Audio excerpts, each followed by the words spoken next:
जब ट्रेन आ जाती है, चढ़ने की भी चिंता रहती है, अंदर प्रवेश करने की भी चिंता रहती है, फिर सीट ढूंढने की भी चिंता रहती है, और जब सीट पर बैठ जाते हो और अपना सारा सामान सीट पर रख देते हो तो एकदम हल्के हो जाते हो कि अब कोई टेंशन नहीं, केवल सीट पर बैठे और तुम्हारी चिंता समाप्त। बोलो सत्य है कि गलत? जब तक नहीं बैठे थे तब तक टेंशन में थे, और जैसे ही सीट पर बैठे चिंता समाप्त हो जाती है। उसी तरह जब तक महादेव के मंदिर में, शिवालय में, देवालय में जाकर नहीं बैठोगे तब तक टेंशन बना रहेगा। जिस दिन बैठ गए चिंता समाप्त, टेंशन समाप्त हो गई। आप बस बैठे और आपकी चिंता समाप्त हो।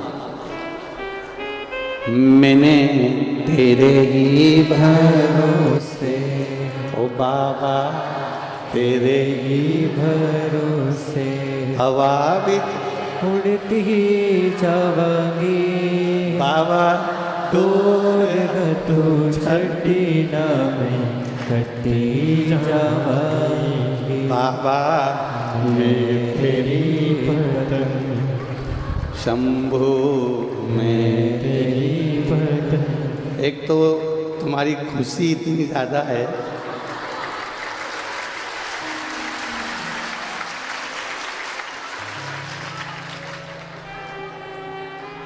और सब रटे रटाए बैठे हो।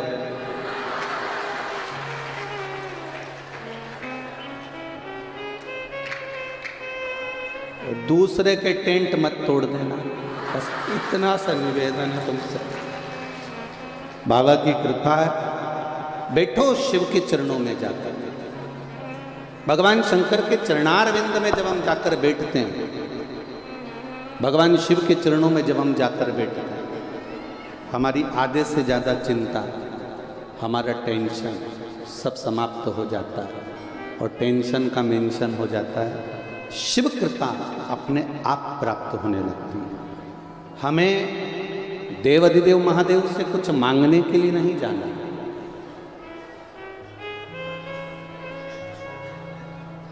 हमें देवाधिदेव महादेव से कुछ नहीं मांगने जाना, हमें तो केवल देवाधिदेव महादेव के पास में जाकर बैठना। आपको एक बहुत पहले एक बात कही थी कथा के माध्यम से, स्मरण में आप लोगों को होगा। पहले जो क्रीम आता था लगाने के लिए, वो ऐसे चौड़े मुंह के ढक्कन का आता था महाराज जी, ऐसा ढक्कन उसका होता था, उसमें अपनी उंगली उसमें डाल के ऐसा लगा लो और चुपड़ के बढ़िया हो जाए। अब वो क्रीम आना बंद हो गया, अब एक ट्यूब आता है। उस ट्यूब का नियम है कि उसको ऊपर से नहीं दबाना है, नीचे से थोड़ा सा दबा। तो जैसे ही अपन नीचे से दबाऊंगी तो ट्यूब निकल के भबक से बाहर, तुरंत, और फिर निकाल लो, लगा।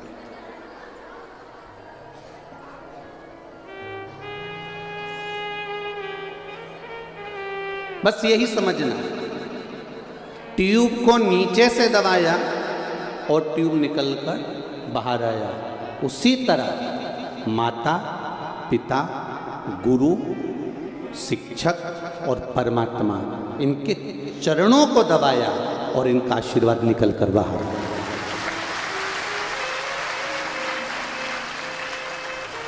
हम क्या सोचते हैं कि हमें ये महसूस होता है कि हम इनके पास में रहेंगे तो हमको कुछ प्राप्त हो जाएगा, हम इनके साथ चलेंगे तो हमें कुछ प्राप्त हो जाएगा। यहाँ तक शिव महापुराण की कथा कहती है, बारंबार कहती है कि आप चरणारविंद को जब पकड़ लोगे, आप भगवान के चरणों को जब साध लोगे, पकड़ लोगे, उसके चरणारविंद तक पहुँच जाओगे तो सुख का अनुभव हो जाएगा।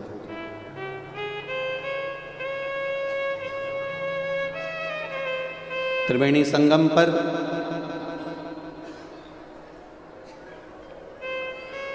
माँ यमुना जी के घाट पर, प्रयागराज की पावन धरा पर तक्षकेश्वर महादेव का एक मंदिर है।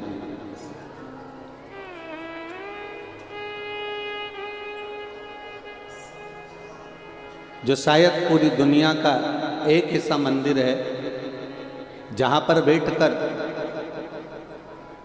राजा परीक्षित को डसने वाला सर्प भी शिव की शरणागति ग्रहण कर रहा है। और ये प्रयागराज का एक आनंद है। तक्षकेश्वर महादेव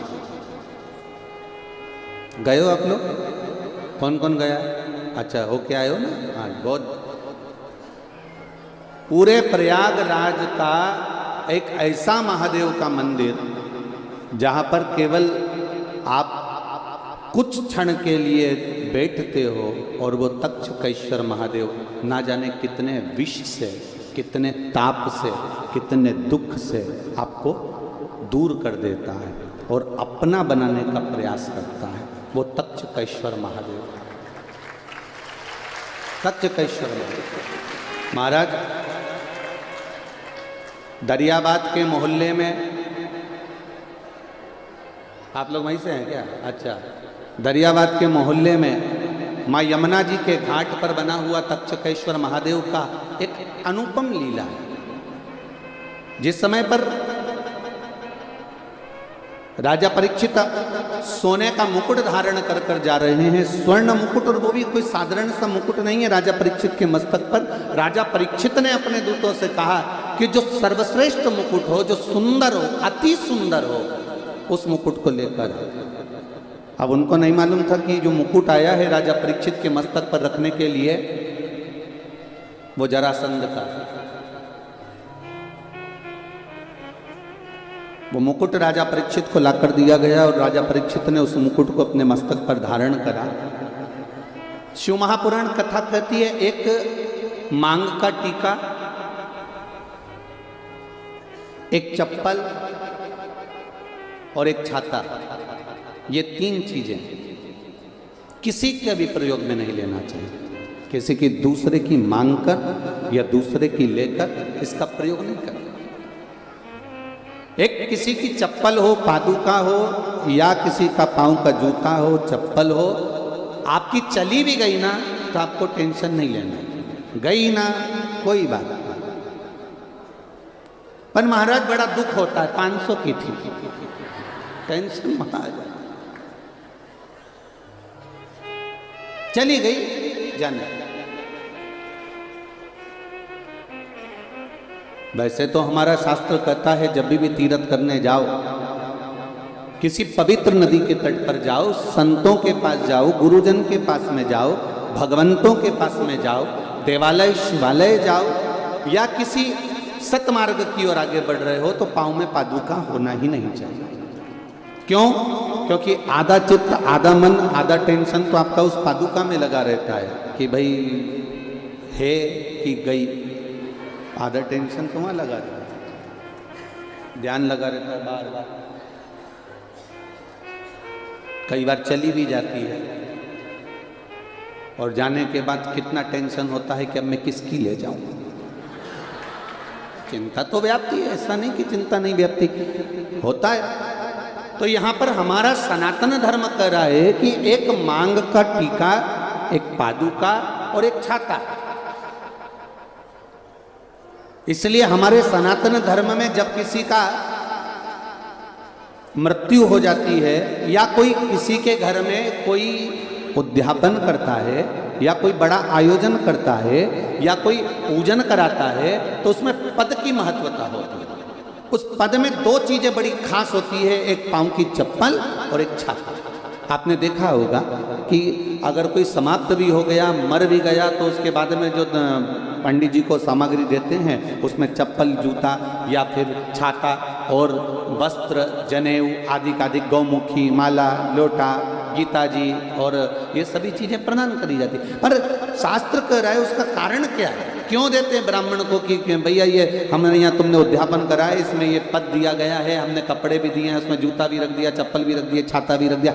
छाता और चप्पल की महत्वता क्यों कही गई? क्योंकि ये दो चीजें ऐसी हैं जिसमें काल समाया होता है। जब हम किसी को ये प्रदान करते हैं तो ये मानकर करते हैं कि हो सकता है हमारे जीवन में कोई दुख हो, तकलीफ हो, कष्ट हो, रोग हो, बीमारी हो, वो इसके दान करने से समाप्त हो जाए। राजा परीक्षित के मस्तक पर सोने का मुकुट आया, वो भी जरासंध का आया और वो जरासंध का मुकुट राजा परीक्षित पहनकर इतने आनंदित हो गए, इतने आनंदित हो गए, उनको लगा ये रतन से जड़ा हुआ है, ये हीरे से जड़ा हुआ है, बड़ा सुंदर है, बड़ा सुंदर है। उनको कितना प्रसन्नता होती है, कितनी प्रसन्नता होती है। कई लोगों को सुंदरता का स्वरूप देखकर कई लोग अगर ज़्यादा सुंदर होते हैं तो दर्पण के सामने लगे होते हैं।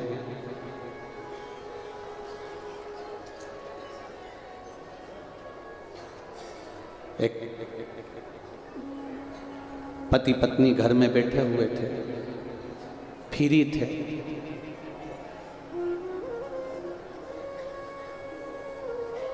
घर में घुस गई बहुत सारी मक्खी। दोनों को टेंशन हो गया, ये मक्खियां कहां से आ गई? कंपटीशन करते हैं कौन कितनी मारता है। दोनों ने कंपटीशन कर, पति ने भी मक्खी मारी, पत्नी ने भी मारी। पति 2 मक्खी मारकर लेके आया और पत्नी के पास आकर बोला मैंने 2 मार दी है। ये स्त्री है, ये पुरुष है।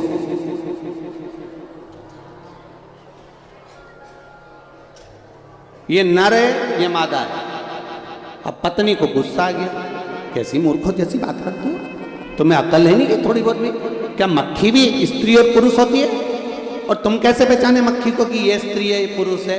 अरे तुझे क्या मालूम, जो मक्खी ये मैं पकड़ के लाया हूं, ये कांच पे बैठी थी, दर्पण पे, और ये ऐसे ही घूम रही थी। तो मैं समझ गया था दर्पण पे चिपकी हुई है मतलब स्त्री ही है, पक्का। और ये जो मक्खी है घूम रही है, ये मैं समझ गया ये पुरुष है। इसको समझ, 3 चीजें हमारे यहां सब कभी किसी की नहीं है। जम के बोलो, पहला मांग का टीका, दूसरा पाँव की चप्पल और तीसरा छाता। ये 3 चीजें कभी नहीं लेनी किसी की। अगर आ भी जाए तो उसको वापस कर देना चाहिए। साहब ये आपका आ गया, लेकर जाए, पहुंचा दो उसको। अब राजा ने मुकुट धारण कर लिया, शमीक बाबा के आश्रम में पहुंच गए। ये सब आपने श्रीमद् भागवत कथा में सुना ही है। जल की याचना करी, बहुत प्यास लग रही है, पर जल की याचना करी। शमीक बाबा नेत्र बंद कर कर बैठे हुए थे और इनकी चित्तवृत्ति में आ गया कि ये ढोंग कर रहा है, ये प्रपंच कर रहा है। उसको ये दृष्टि में आया। फिर जल की याचना करी, महाराज हमको प्यास लगी है, पानी दे दीजिए, बहुत प्यास लगी है, थोड़ा जल हमको दे दीजिए, थोड़ा सा जल दे दीजिए। बार बार प्रयास करा गया, बार बार मांगा गया, पर जल नहीं मिला। अंत में क्रोध आया, मरा हुआ सर्प पड़ा था और बाण की नोक पर उठाकर बाबा के गले में डाल दिया। और जैसे ही डाला, डालने के बाद राजा चले गए। सूचना श्रृंगी बाबा को मिल गई और वो श्रृंगी बाबा को जब सूचना मिली तो वो सूचना पाते ही श्रृंगी बाबा को क्रोध आ गया।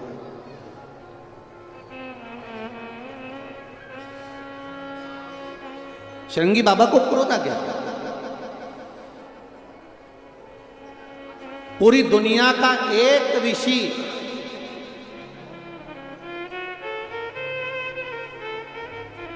पूरी दुनिया का एक ऋषि ऐसा था, पूरी दुनिया में एक संत, एक साधु, एक सन्यासी, एक तपस्वी, एक साधक, एक उपासक, एक ऋषि ऐसे थे जो परमात्मा को पृथ्वी पर लाने के लिए अपनी जिंदगी तक दांव पर लगा दी थी। वो श्रृंगी ऋषि।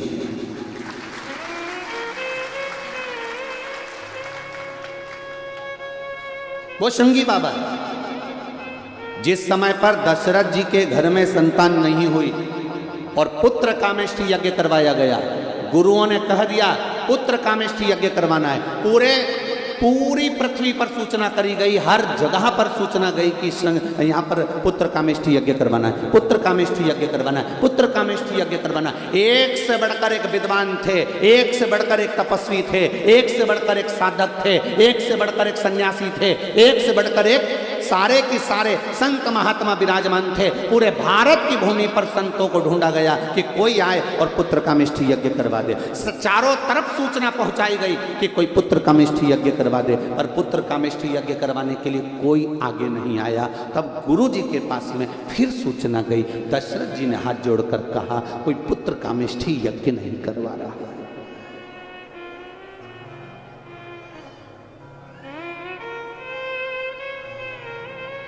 कोई पुत्र कामेष्ठी यज्ञ नहीं करवा रहा है। कारण क्योंकि यज्ञ, पुत्र कामेष्ठी यज्ञ का एक विधान है कि पुत्र कामेष्ठी यज्ञ जिस भूमि पर होता है उस भूमि पर जो यज्ञ करवाने वाला यज्ञकर्ता होता है, उस यज्ञकर्ता को पूरी जिंदगी उसी जमीन पर रहना पड़ता है। उस भूमि के बाहर वो एक कदम भी नहीं निकाल सकता। तो कोई संत, साधु, सन्यासी, तपस्वी, ऋषि ऐसा नहीं था जो एक जगह पर पूरी जिंदगी निकाल सके। तो उन्होंने सोचा भैया यज्ञ कराने वाला कोई नहीं। तब गुरुजी ने कहा एक हो सकता है। कौन? श्रृंगी को बुलाओ और पुत्र कामेष्ठी यज्ञ करवाओ। श्रृंगी के पास में खबर गई तो श्रृंगी ऋषि ने ध्यान लगाकर देखा कि गुरुजी ने खबर पहुंचाई है पुत्र कामेष्ठी यज्ञ की।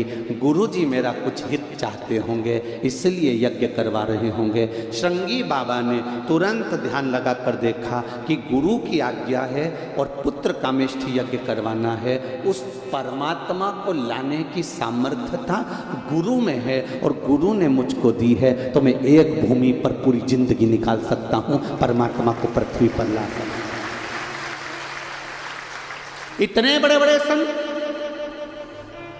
वशिष्ठ बाबा जैसे कितने बड़े बड़े गुरु विराजमान थे और बुलाया किनको? श्रृंगी बाबा को, श्रृंगी ऋषि को।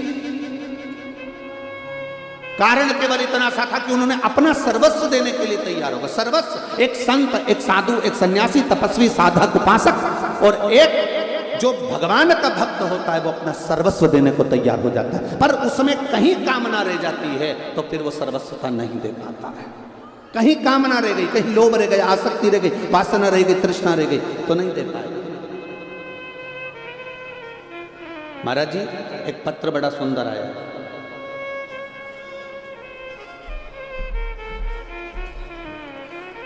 हमें तो उम्मीद नहीं थी पत्र भी लिखोगे।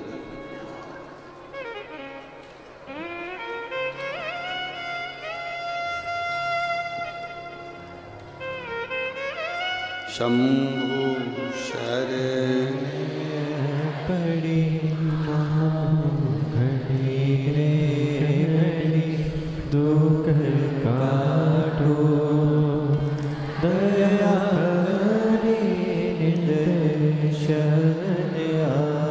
दिव्या केसरवानी, प्रयागराज मुट्ठी गांव से हूँ। आप ही ने लिखा है, आपने लिखा है प्रयागराज कभी नहीं भूल पाएगा आदरणीय सतुआ बाबा जी का एहसान। ये पत्र लिखा है।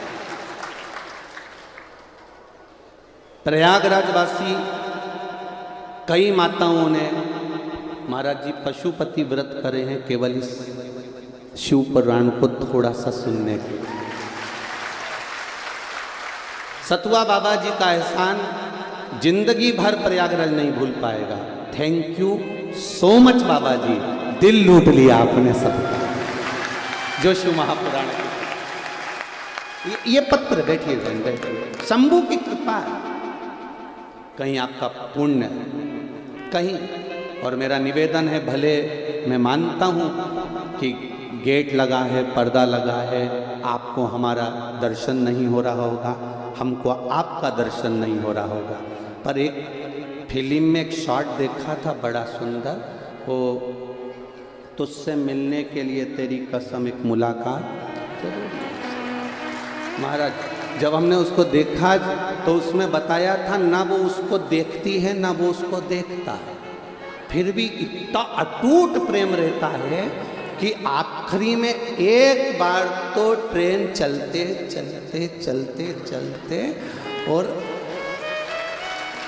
दिख ही जाती है। तो आपका विश्वास और आपका प्रेम इस व्यासपीठ से कहना चाहूँगा, प्रयागराज की भूमि से, आप कहीं पर भी बैठकर कथा सुन रहे हो, ये विश्वास करता महादेव का एक बार दर्शन जरूर होगा, निश्चित है, ये पक्का है। आपका विश्वास नक्की है, आपका विश्वास पक्का है, भरोसा पक्का है। एक पत्र और है, देखिए। अब हाँ, तो यहाँ पत्र लिखने के लिए नहीं मिला होगा तो इसको नहीं पता। कहीं प्रसाद बट रहा होगा पोहा वगैरह। अब ये तो प्रयागराज का मेला है तो उन्होंने सोचा प्लेट अच्छी है अपनी, झूठी तो नहीं है। हाँ देखिए, ये तो पोया खा लिया, हमें क्या लगता था। मालती यादव, सत्ती चोरा, प्रयागराज से आप ही हैं? दोनों हाथ हिला दो एक बार। श्री शिवाय नमस्तुभ्यम। मालती यादव, सत्ती चोरा, प्रयागराज से हूँ। गुरुजी, एक लोटा जल का, दाना चावल का क्या महत्व है, ये क्या वर्णन करूँ गुरुदेव। मुझे बच्चेदानी में कैंसर हो गया था, हमारे घर में सब बहुत परेशान हो गए। तब मेरी बहन की बेटी ने बताया कि शिव महापुराण की कथा आस्था चैनल पर आती है, शिव कथा को सुनो और मौसी उस कथा को टीवी के सामने सुन लेना और टीवी के सामने ही भगवान से प्रार्थना करना। गुरुजी, हमने वही करना प्रारंभ करा। आपके बताए अनुसार शिव मंदिर जाते, एक लोटा जल चढ़ाते, बेलपत्री उठाकर लाते, उसको खा लेते, आचमन करते शिव जी के जल का।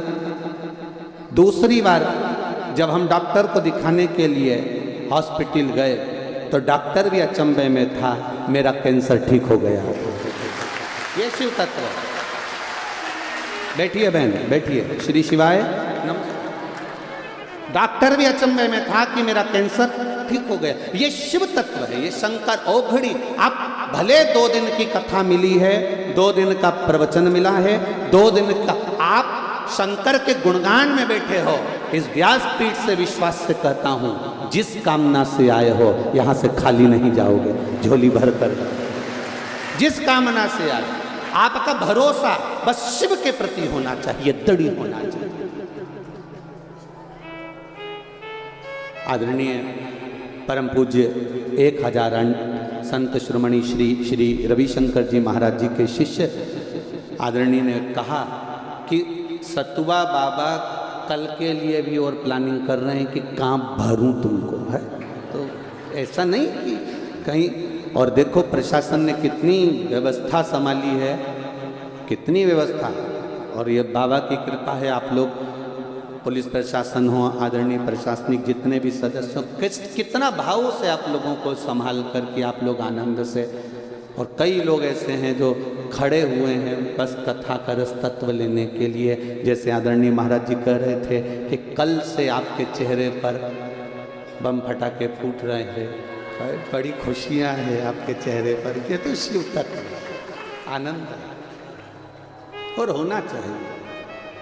तेरे डमरू की धुन सुन के मैं काशी नगरी आई हूँ। तेरे डमरू की धुन सुन के मैं काशी। एक निवेदन, कैमरे से आप लोग थोड़ा दूर रहेंगे, बाकी के सब लोग अपनी जगह पर आनंद ले, मना नहीं। पर कैमरे से, कैमरे के सामने वाला कोई नहीं खड़ा होगा। जय हो।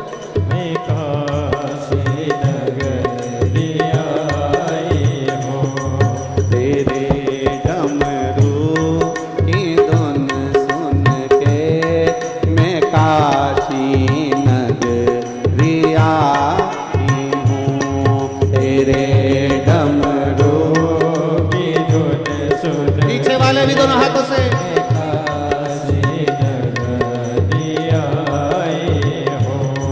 मैं काशी नगरी आई हूँ, मैं काशी नगरी आई हूँ, मैं काशी नगरी आई हूँ, मैं काशी नगरी आई हूँ। मेरे भोले हो तुम भोले, मैं काशी नगरी आई हूँ। मेरे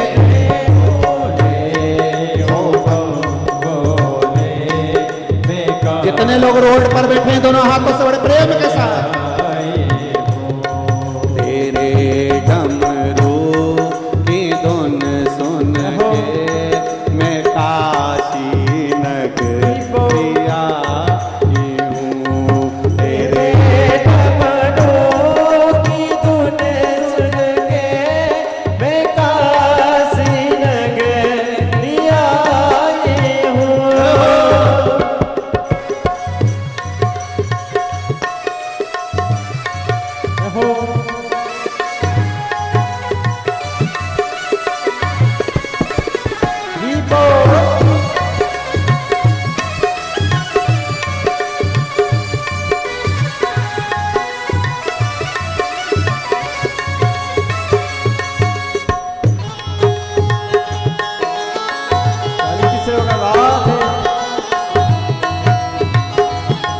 शंभो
गंगा है, सुना है हमने ओ भोले तेरी काशी में गंगा है। सुना है हमने ओ भोले तेरी काशी में गंगा है। सुना है हमने ओ भोले तेरी काशी में गंगा है। उसी गंगा को नहाने को मैं काशी नगरी आई हूँ। उसी गंगा के नहाने को मैं काशी नगरी आई हूँ। मेरे भोले ओ बम भोले मैं काशी नगरी आई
गौरा है। सुना है हमने ओले तेरी काशी में गौरा है। सुना है हमने ओ बोले तेरी काशी में गौरा है। सुना है हमने ओले तेरी काशी में गौरा है।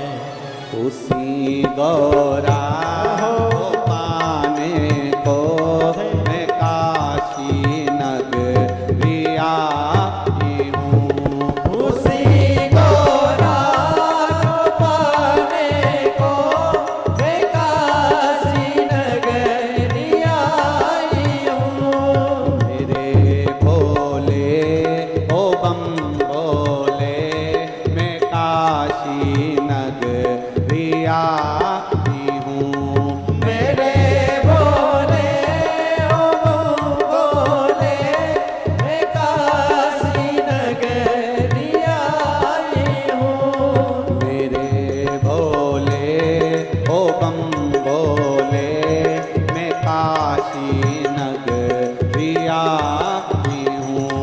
मेरे भोले ओ भोले मैं काशी नगरी आई हूँ। मैं काशी नगरी आई हूँ। मैं काशी नगरी आई हूँ। हर हर महादेव। अपने स्थान पर बैठकर भगवान देवाधिदेव महादेव से प्रार्थना करें। दिल से प्रयागराज की भूमि, गंगा यमुना सरस्वती का पावन संगम, श्री लेटे हुए हनुमान जी का बड़ा आनंद और चारों तरफ प्रयागराज में देवाधिदेव महादेव का निवास। आप सब भगवान शिव से अपने हृदय की बात, अपने दिल की बात अपनी जगह पर बैठकर, कोई खड़ा ना रहे, अपनी जगह पर बैठकर बाबा देवाधिदेव महादेव से अवश्य दिल से बोले। श्री शिवाय नमस्तुभ्यं। श्री शिवाय नमस्तुभ्यं। श्री शिवाय नमस्तुभ्यं। श्री शिवाय नमस्तुभ्यं। श्री शिवाय नमस्तुभ्यं। भोला सब दुख काटो मारा, ओ भोला सब दुख काटो मारा। शिव शंकर जपो तेरी माला, भोले बाबा जपो तेरी माला। भोला सब दुख काटो मारा, ओ भोला सब दुख काटो मारा। पेश है मंगल मंगलकारी, पेश है मंगल मंगलकारी। शमशान वासी हमारा, शमशान वासी हमारा।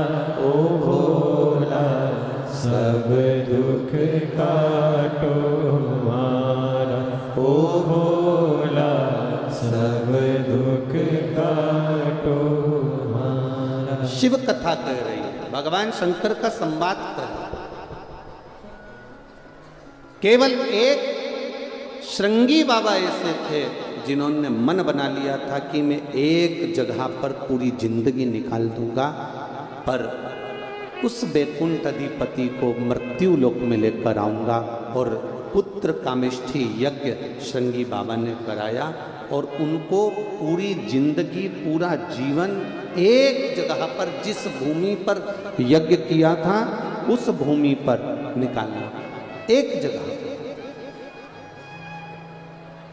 शिव तत्व साधारण नहीं है। भगवान शंकर की कथा साधारण नहीं। महाराज शिव कथा कहती है, रोज रोज किसी के घर जाओगे तो तुम्हारा मान घट जाएगा। बोलो सही है? मान घट जाएगा। रोज रोज अगर किसी के घर जाओगे तो तुम्हारा मान घटेगा, सम्मान घटेगा। पर शिव महापुराण की कथा कहती है, रोज रोज शिव के मंदिर जाओगे तो तुम्हारा मान और सम्मान दोनों बढ़ेगा। रोज रोज अगर आप शंकर के मंदिर जा रहे हो, रोज रोज शिवालय जा रहे हो, रोज शिव के द्वार जा रहे हो, तो तुम्हारा मान भी बढ़ेगा, सम्मान भी बढ़ेगा, इज्जत भी बढ़ेगी और नाम भी बढ़ेगा। और क्या वो दे सकता है? पूरी झोलियां भरकर भंडार भी भर देगा, ये निश्चित बात। वो शिव है, औघड़ी है, दयालु है, दाता, खाली नहीं छोड़ता। हम मानते हैं जितना बड़ा प्रागण्य है प्रयागराज मेले के हिसाब से उतना बड़ा है, पर जरूरी नहीं कि आप सब अंदर आकर बैठे। आपको जहां जगह मिले बस बैठना जरूर उसके चरणारविंद, उसकी शिव महापुराण के सम्मुख में, उसके साक्षी में। कंकर शंकर की भूमि भले बिछात नहीं हो, रज में बैठना है, क्योंकि ना जाने कौन सा कंकर हमारे जीवन को संवार कर शंकर के रूप में प्राप्त हो जाए। जहां मौका मिले, जरूरी नहीं है कि आप आगे ही आएंगे या हम लोग आगे बुलाएंगे तब आप लोग यहाँ विराजमान। ना ना ना ना, भगवान का भजन कहीं पर भी बैठ कर करो। कोई दिखावा नहीं करना है हमको। जल चढ़ाओ शिव को, पर छल के साथ जल ना चढ़ाओ। शिव स्वीकार कर लो। खबर मिली शंगी बाबा को कि शमीक बाबा के गले में मरा हुआ सर्प डाल दिया। जानकर बड़ा क्रोध आया, और क्रोध आया तो उन्होंने तुरंत श्राप दे दिया, जिस राजा ने मेरे पिता के गले में मरा हुआ सर्प डाला है उसकी मृत्यु आज से 7वें दिन तक्षक नाग के डसे से हो जाए। नाम दिया है तक्षक नाग के डसे से हो जाए। और जिस शिवालय की हम बात कर रहे हैं प्रयागराज की भूमि में, उसका नाम क्या है? तक्षकेश्वर महादेव। जरा ध्यान देना, वो कोई साधारण सा महादेव नहीं है जो प्रयागराज की भूमि पर बैठा है जनमानस का कल्याण करने के लिए।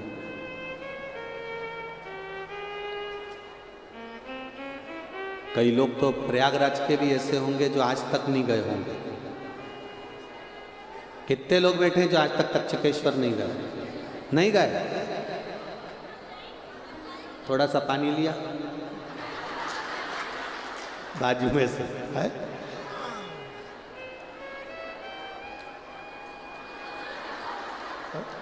बताओ, प्रयागराज में रह रहे और तक्षकेश्वर महादेव नहीं गए? गजब है। बोल बम का नारा है।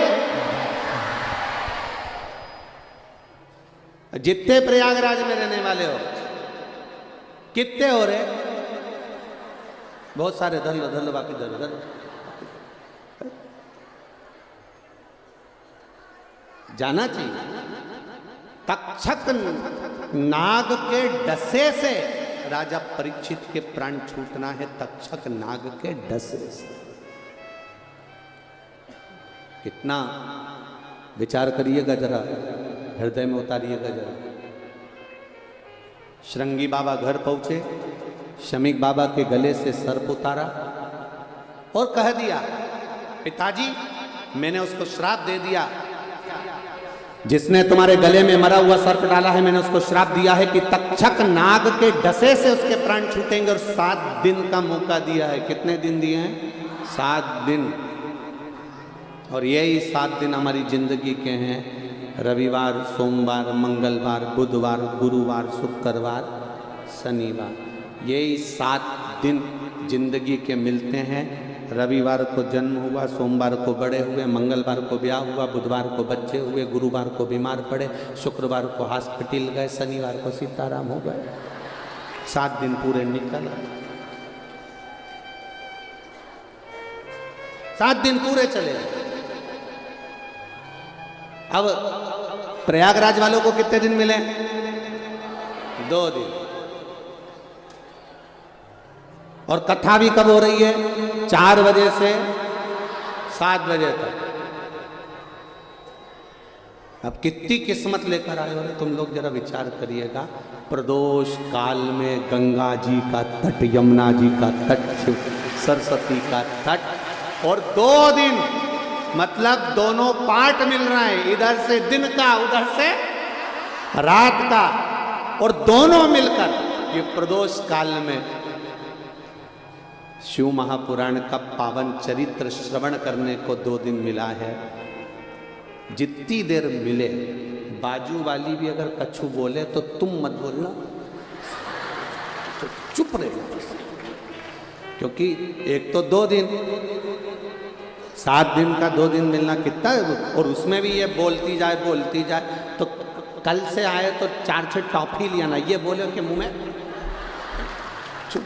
अब कथा सुनो कि मैं 2 दिन मिले हैं, बड़ी मुश्किल से मिले हैं, बड़े आनंद के मिले। और वो तो आदरणीय सतुआ बाबा जी को मैं धन्यवाद दूंगा, बहुत बहुत साधुवाद, जो प्रयागराज वालों के लिए उन्होंने ये 2 दिन बड़े आनंद के निकाल दिए। शिव कृपा,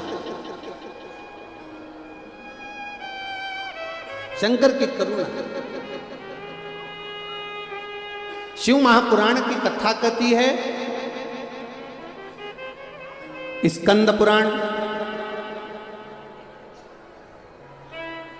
शिव पुराण, लिंग पुराण में सुंदर तक्षेश्वर महादेव का वर्णन आता है। तक्षक नाग डसेगा। पिता को बड़ा दिल दुखा कि बताओ मेरे बेटे ने गलती कर दी, और उस राजा परीक्षित को, जिसने हमेशा सत्कर्म करा है, अच्छा कार्य किया है, जिसने भजन किया, कीर्तन किया, मंत्र जाप किया, जिसने सब अच्छा काम किया, बस एक ही बुरा काम किया कि उसने मेरे गले में मरा हुआ सर्प डाल दिया। पर मेरे बेटे को नहीं करना था, उसको श्राप नहीं देना था।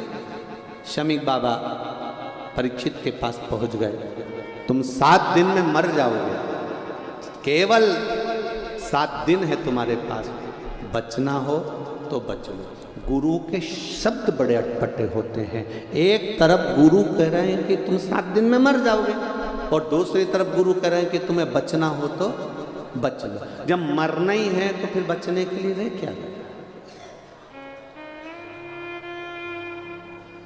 क्या रह गया बचने के? पर गुरु के शब्द बड़े अटपटे होते हैं। गुरु ने कहा शरीर छूट जाएगा, पर ये आत्मा परमात्मा का भजन कर कर इसको अमर तत्व प्रदान कर लो, जिससे ये बाद में फिर जन्म ले। जगत गुरु शंकराचार्य जी कहते हैं, पुनरपि जननम पुनरपि मरणम के प्रपंच से छूटने के लिए शरीर मिला है।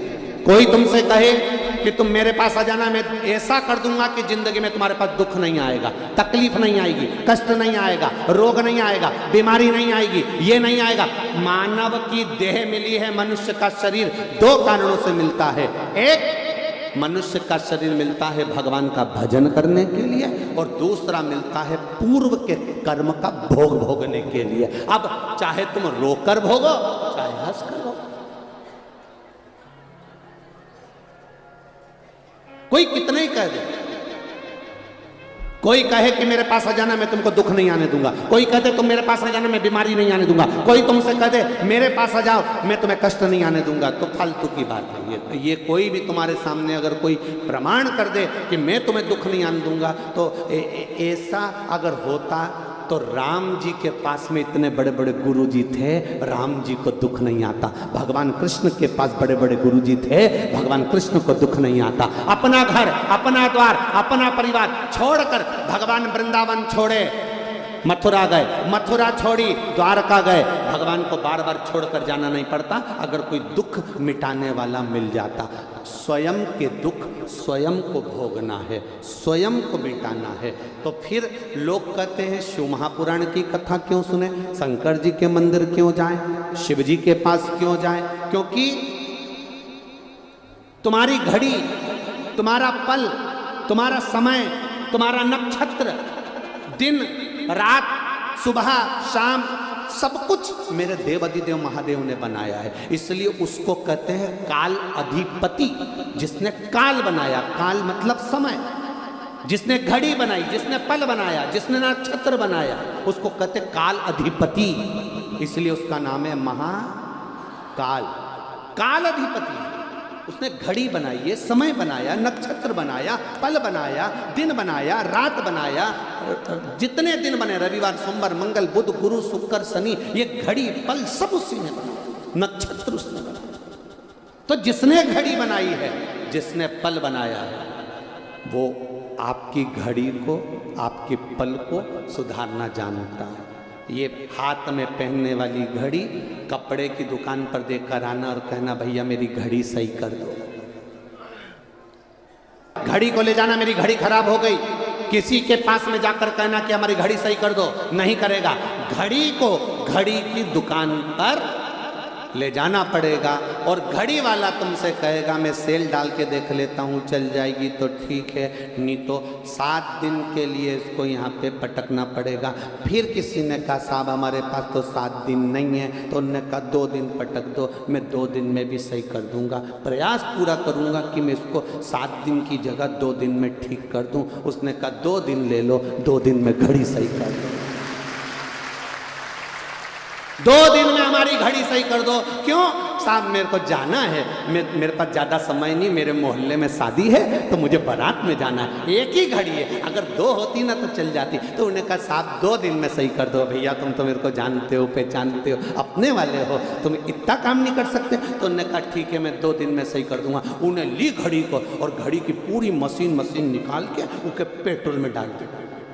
तुम देखना इतनी बड़ी कटोरी में कुछ पेट्रोल रहता, पूरी मशीन निकाल के उसमें डाल दी और निकाल के डालने के बाद 2 घंटा 3 घंटा उसको पड़ी रहने दी। पड़ी रहने के बाद उसने दूसरे दिन फिर घड़ी को निकाला और निकाल के उसको ब्रश से घिसा, घिसकने के बाद में फिर उसमें सेल डाला तो वो चल गई। अब उसको समझ में आया तो अपन को भी यही करना है, आज सबको पेट्रोल में डुबो दो, मतलब भक्ति में डूब जा, और डूबने के बाद कल तुमको जब घिसा जाएगा निश्चित है मेरा शिव मिल जाएगा। घड़ी सवर गए, सुधर गए। अब तुमने तुरंत देखी, ओ हो चल गई, चल गई। बस जिस दिन घड़ी को तुमने घड़ी वाले को दिया उस दिन उसने घड़ी चला दी।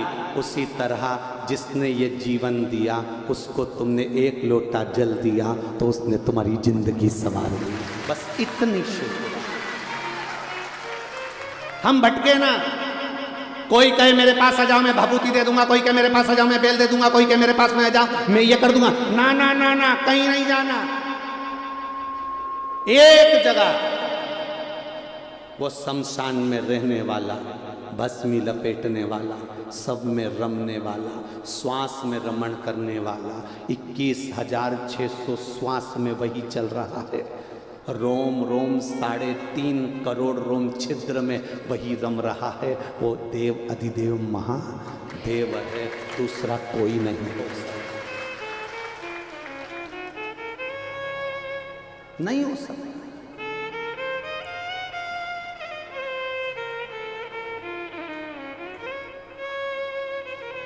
मरने वाले को क्या चाहिए? चाह नहीं होती है। जिससे प्रेम करो उससे चाउमीन खाने की चाह नहीं होती है, जिससे प्रेम करो उससे पानी पूरी खाने की चाह नहीं होती है, जिससे प्रेम करो उससे बस एक चाह रहती है कि थोड़ा तो समय दिया करो मुझको, आपके लिए हूं और मैं आपके लिए, थोड़ा तो समय।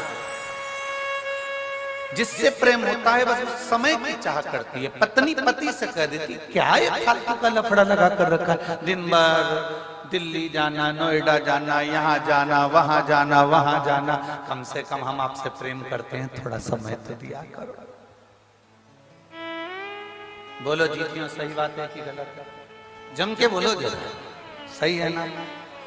एक पत्नी पति से कहती है मुझे समय दो, पति पत्नी से कहता है समय दो, पति अपने धंधे से कहता है, धंधा कहता है, बिजनेस कहता है तुम मुझे समय दो। बोलो बिजनेस कहता है कि नहीं कहता? समय दोगे तो मैं कमाई कराऊंगा, समय नहीं दोगे तो मैं कमाई। अर्थात तुम्हें बिजनेस से प्रेम करना पड़ेगा, प्रेम करोगे तो समय दोगे। सुबह 9 बजे से जाके दुकान पे बैठोगे, रात को 10 बजे तक आओगे, मतलब तुमने काम से प्रेम किया।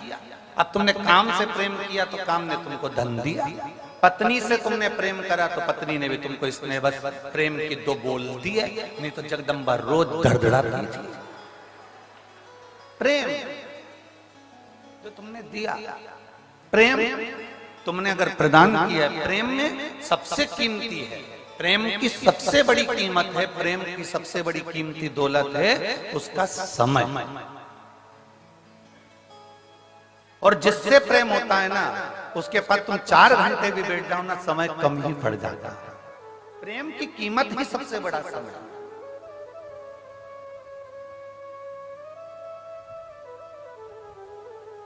अब गुरु को क्या चाहिए? चांदी के खड़ा ला कर दो, गुरु कभी कहता है? जम के बोलो जरा। गुरु कभी कहेगा कि मुझे गाड़ी ला कर दो, गुरु कभी कहेगा कि मुझे बंगला बना कर दो, गुरु कभी कहेगा कि तुम मुझे ये ला कर दो।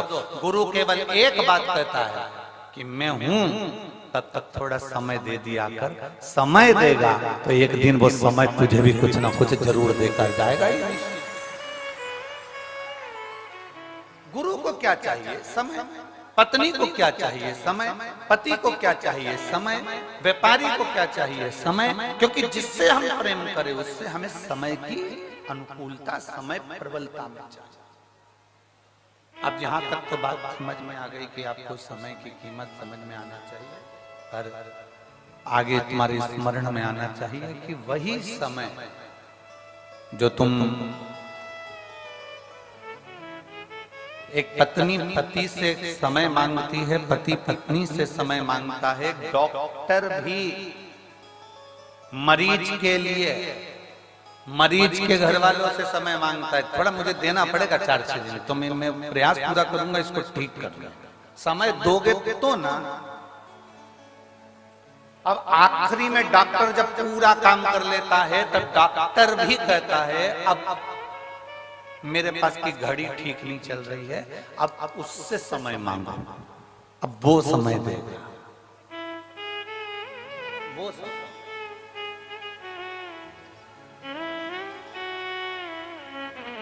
और अब उससे प्रार्थना करी, उससे निवेदन करा, उससे विनती करी, उससे चाकरी करी। तो जब हम उससे प्रार्थना करें, उससे विनती करें, तो उसने भी अपने खाते खोल कर देखा, डायरी निकाली भोलेनाथ जी ने, और डायरी निकाल कर देखा, जरा देखो तो राम बाबू को देखो, राम बाबू को इसने शंकर जी को कितना समय दिया था, देखो जरा। तो इन्होंने कहा साहब वो सिरसा में कथा चल रही थी तारा बाबा की कुटिया में, तो ये 2 घंटे पहले तो कथा में आ गया था और 3 घंटे की कथा सुनी, और 3 घंटे की कथा में भी 2-4 आधा घंटा तो इसने यूं ही निकाल दिया घूमने फिरने में। तो इसका आधा घंटा तो काट दो और बाकी का जितना समय बचा है, एक काम करो, इसने शिव की कथा में समय दिया, गुरु की सेवा में समय दिया, परमात्मा की सेवा में समय दिया, शिव पुराण में समय दिया, इसलिए इसकी अंत घड़ी में भी इसका समय बढ़ा दिया जाए, इसको समय दिया है। फिर वो कल वाली बात आ गई, अंत समय प्रभु आना पड़ेगा, वचन दिया तो निभाना पड़ेगा, आए ना आए प्रभु कुटुंब कबीला, अंत समय प्रभु आना पड़ेगा, वचन दिया तो निभाना पड़ेगा, और अंत समय प्रभु आना पड़ेगा। तुमने समय दिया तो सामने वाले ने समय।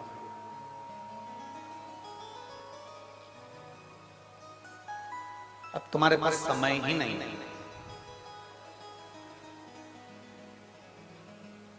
कल हमें गोविंद जी सुना रहे थे,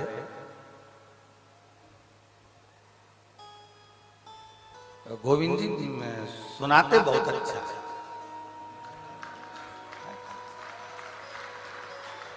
देखना गोविंद जी, हम कथाकारों पर भी कृपा करना। सुनाते बड़ा अच्छा। तो कह रहे थे गुरु जी से एक बात सुनाऊं मैं आपको। मैंने कहा सुना। अब जो सुनाता है उसको सुनाने वाले मिल जाए तो और अच्छा ना है।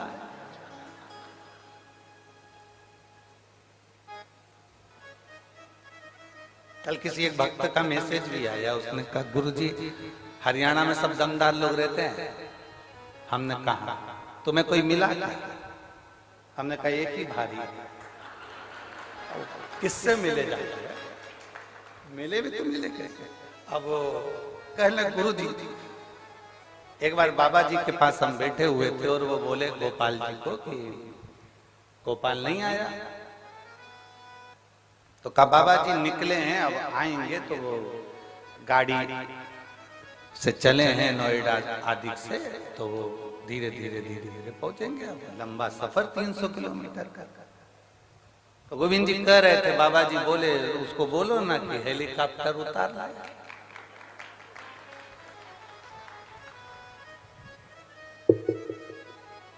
ये गुरु के शब्द नहीं है, गुरु का जो तप है, गुरु की जो साधना है, गुरु ने जिसको भजा है वो महादेव के शब्द गुरु की वाणी से निकलता है। वो महादेव का शब्द गुरु की वाणी से निकलता है। हमने पहले भी आपको कथा में कहा सियोर वाला महाराज कभी शिव पुराण की कथा नहीं बांट सकता और हमारी सामर्थ्यता भी नहीं। आप लाखों की संख्या में आते हो, रात भर से नींद नहीं आई है, गोविंद जी से पूछो इनसे। और एक वो इनकी वो बेटी कहाँ गई, वो दिन भर सेवा में लगी रही, टेंट कहाँ कहाँ लगाना है, क्योंकि कल जितने पंडाल बनाए थे उसमें पांव रखने की जगह नहीं थी, एक भी पंडाल।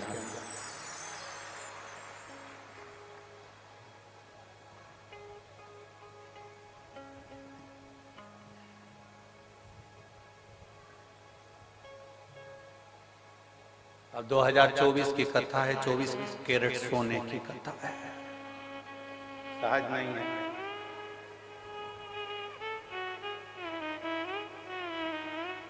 शिव तत्व शंकर को पहचानना, गुरु को पहचानना, सतगुरु को पहचानना, संत को पहचानना, भगवंत को पहचानना, माता पिता को पहचानना। गुरु के कभी शब्द नहीं है, शब्द उस परमात्मा के जो उसने जपा है, जो उसने साधना करी है, जो उसने भजा है, जिसकी वो आराधना करता है, शब्द उसके होते, गुरु के शब्द नहीं।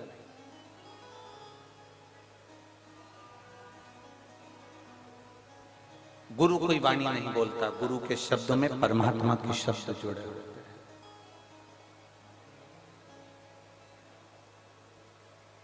सहजता नहीं है गुरु की वाणी। आप तारा बाबा जी की कुटिया में बैठकर अगर कथा को सुन रहे हैं, शिव महापुराण की कथा को धारण कर रहे हैं,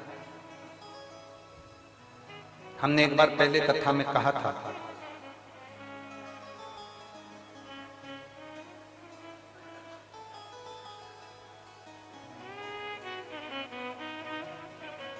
गाय जंगल में चरती है, परंतु कभी गाय कहीं फंसती नहीं है। बकरी जंगल में चरती है, बकरी कहीं पर फंसती नहीं है। कारण गाय को चराने वाला पीछे चल रहा होता है, उसके हाथ में डंडा होता है और वो किसान वो गाय चरा रहा होता है, ग्वाला गाय चरा रहा होता है। गाय को मालूम है मेरा कोई मालिक है, गाय को मालूम है मेरा कोई सेठ है, गाय को मालूम है मेरा मालिक है, अगर मैं कहीं फंस भी गई तो मेरा मालिक मुझको जम के बोलो जरा निकाल। बकरी को मालूम है कि मेरा मालिक पीछे चल रहा है, अगर मैं कहीं फंस गई तो मुझे मेरा मालिक निकाल देगा।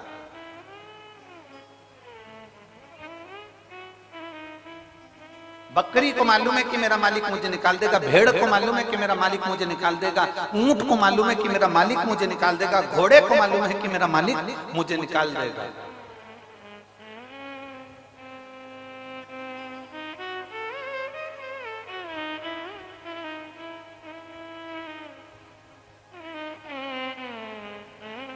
चिड़िया को भी मालूम है कि मुझे कोई ना कोई बाहर निकाल देगा,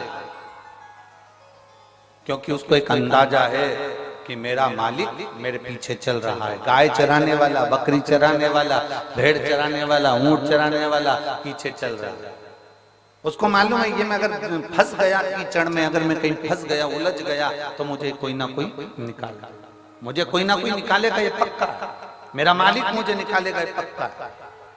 जब गाय ये विचार कर कर चलती है कि मैं फंसूंगी तो मेरा मालिक मुझे निकाल देगा, बस वही अंदाजा, वही सोच, वही वृत्ति, वही मन तुम्हारा होना चाहिए।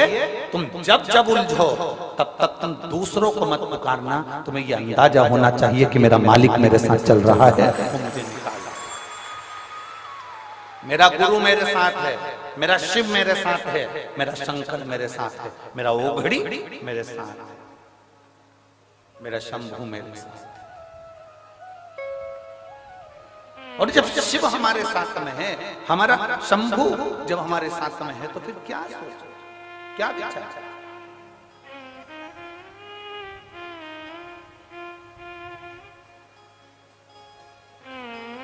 बहुत अच्छा बंगला देखोगे ना तो तुम्हारे मन में एक बात जरूर आएगी, इतनी सुंदर दीवार है ना, अंदर से बंगला कितना सुंदर, जाके देखो क्या। खूब सुंदर होटल देखोगे ना तो तुम्हारे मन में बात जरूर आएगी कि कितनी सुंदर होटल है, एक बार अंदर जाके देखो क्या। बोलो बोलो, सही है कि गलत? तुम्हारे मार्केट में कोई चाउमीन की दुकान खोल गई, पानी पतासे की दुकान खोल गई, मिठाई की दुकान खोल गई, मोबाइल की दुकान खोल गई, कोई कपड़े की दुकान खोल गई, बहुत सुंदर दुकान खोली, खूब अच्छा मॉल खुला, तुम्हारे मन में जरूर आएगा कि जरा एक बार मैं भी जाकर तो देखो। बोलो बोलो, जम के बोलो, सही है, जाकर तो देखो तो सही।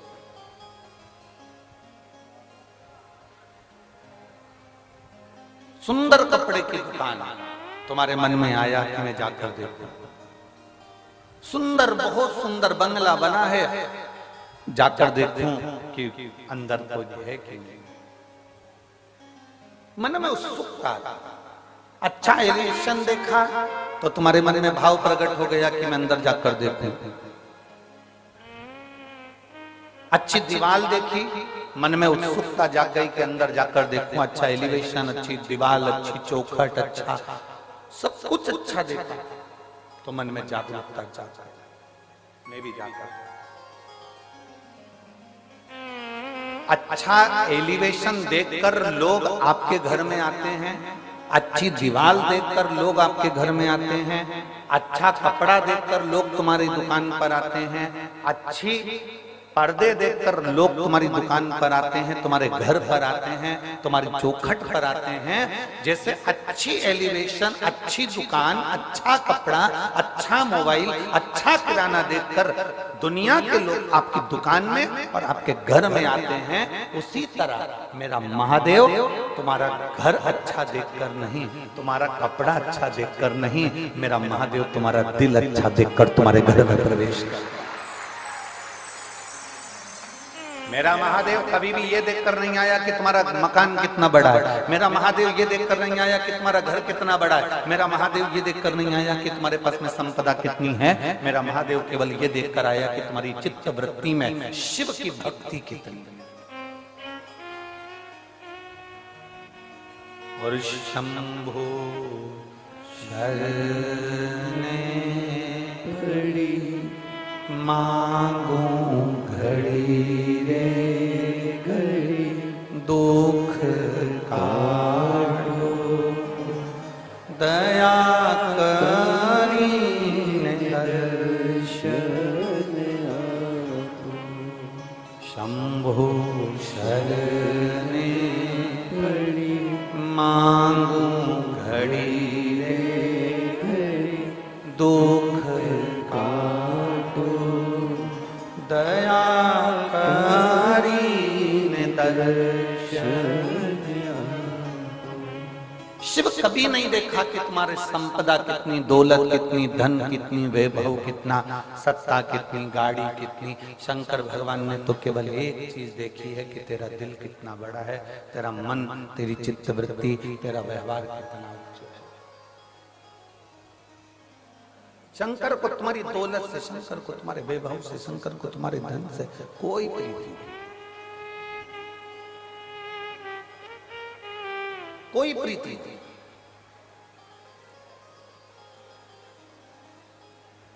कल गोविंद जी बता रहे थे कि गुरुजी हम तारा बाबा जी से कहते थे कि आपकी झोपड़ी छोटी सी है, इसको बड़ा कर दें। तो बाबा जी कहते थे मुझे क्या करना बड़े महल में रहकर, मेरी झोपड़ी ही अच्छी है। बाबा जी हम कुछ अच्छा बना दें यहाँ पर, मुझे क्या करना, मुझे तो सब कुछ नहीं बनवाना, मेरा जैसा है वैसा।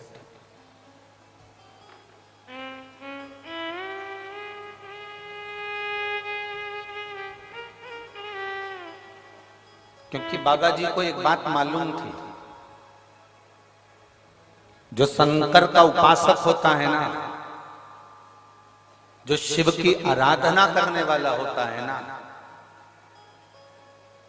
जो शंकर की भक्ति में डूबने वाला होता है, मेरी जीजियों, मेरे जीजाओं, मेरी बेटियों, मेरे बेटाओं, मेरी बहनों, मेरे भाई, शंकर की भक्ति में डूबने वाला, शंकर को मानने वाला, शिव की आराधना में डूबने वाला, शिव तत्व को जानने वाला एक बात हमेशा जानता है कि मुझे किसी से कुछ नहीं चाहिए। जो शिव की आराधना करने वाला होता है वो शंकर से ही मांगकर बहुत कुछ प्राप्त कर लेता है। शिव जी के 21 अवतार हुए हैं, शंकर भगवान के 21 अवतार एक हुए हैं, फिर 11 रुद्र अवतार अलग हुए हैं। उन 21 रुद्र अवतार में भगवान शंकर के 21 अवतार में एक अवतार है भगवान का गृहपति अवतार। शंकर भगवान के 21 अवतार में से एक अवतार है गृहपति अवतार। महाराज मां नर्मदा जी के तट पर नर्मदापुरम में एक विश्वानर मुनि रहते थे। शिव महापुराण की कथा कहती है शंकर जी के 21 अवतार में से एक अवतार है गृहपति अवतार। मां नर्मदा जी के तट पर, मां नर्मदा जी के तट के ऊपर नर्मदापुरम में एक सुंदर विश्वानर मुनि रहते थे, ग्रस्त थे। अपनी धर्म पत्नी के साथ में उनका निवास। जैसे विश्वानर मुनि थे वैसे ही उनकी धर्म पत्नी।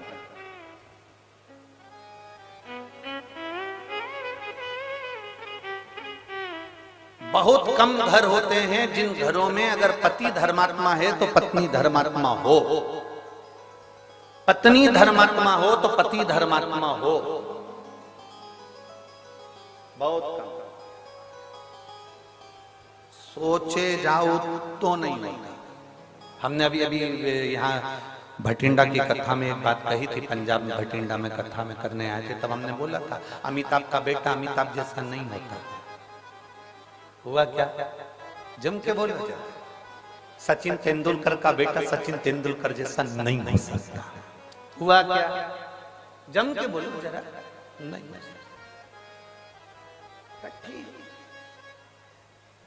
एक अच्छे से अच्छा मुख्यमंत्री हो, प्रधानमंत्री हो, मिनिस्टर हो, कहीं का भी मंत्री हो, तो उसका बेटा उसके जैसा नहीं हो ही नहीं सकता। क्योंकि मेरे भोले बाबा एक बार जिसको जन्म दे देते हैं, एक बार जिसको जन्म दे देते हैं और उसमें इतना टैलेंट देकर पैदा करते हैं, उसमें ऐसा ज्ञान देकर पैदा करते हैं, उसके जैसा भगवान दूसरा नहीं बनाता, उससे कम बनाएगा पर उसके जैसा नहीं बना पाएगा।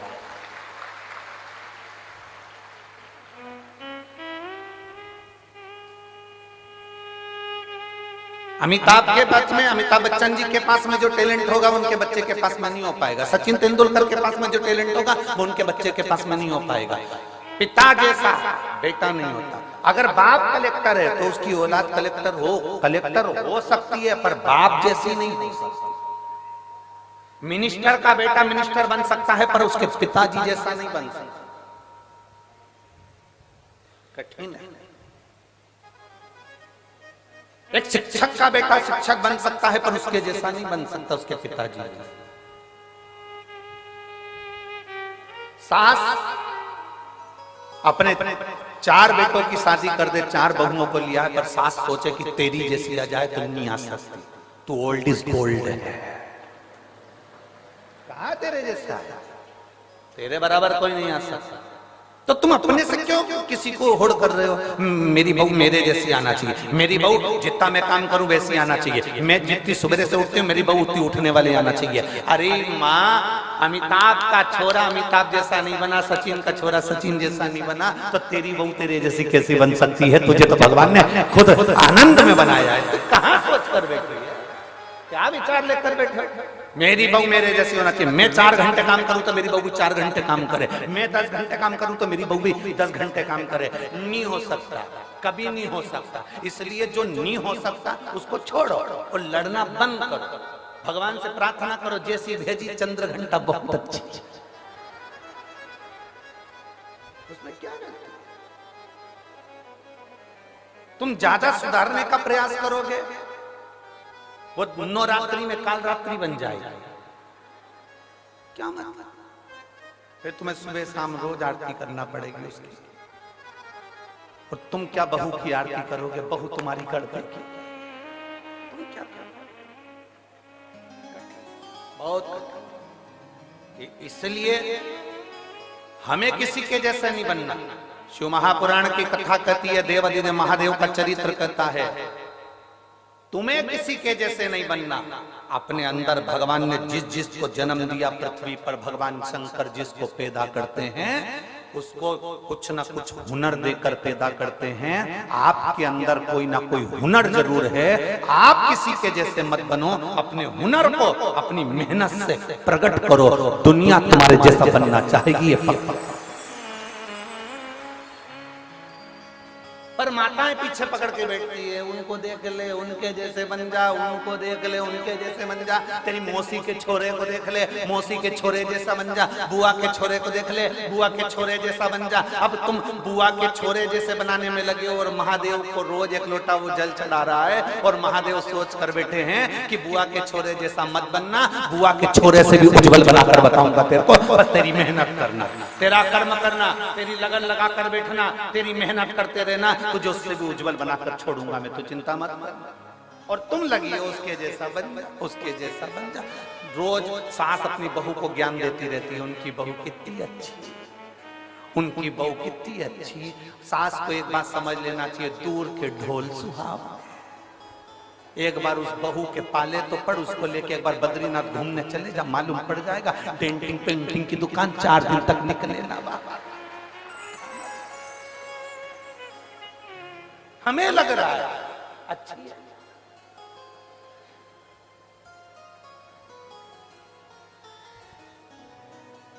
ये बहुत बहुत विचित्र बात है।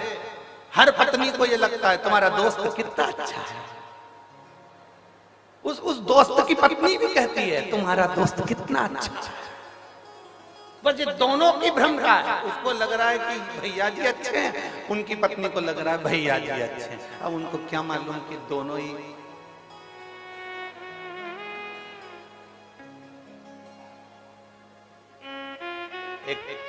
क्या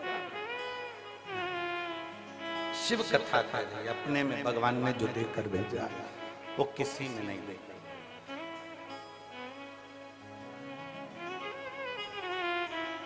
और दया की ना हो जो आदत तुम्हारी तो सोनी रे अदालत तुम्हारी गरीबों के दिल में जगह तुम न पाते तो किस दिल में होती इबादत तुम्हारी, तो किस दिल में होती इबादत तुम्हारी। बहुत सोच से मिले। जिसके ललाट में जो लिखा है वो होना है, जो निश्चित है उसका सोचे से मतलब।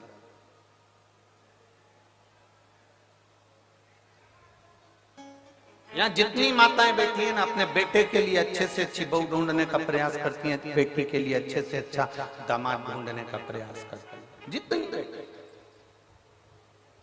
ऐसी कोई माता नहीं होगी जो रोज भगवान के मंदिर में जाके अपनी बहू के लिए छोरा नहीं मांगती होगी, पोता नहीं मांगती होगी। कोई नहीं कहता कि पोती दे दे, पर भगवान ने जो सोच कर रखा है वो देता है तुम्हारे सोचे से।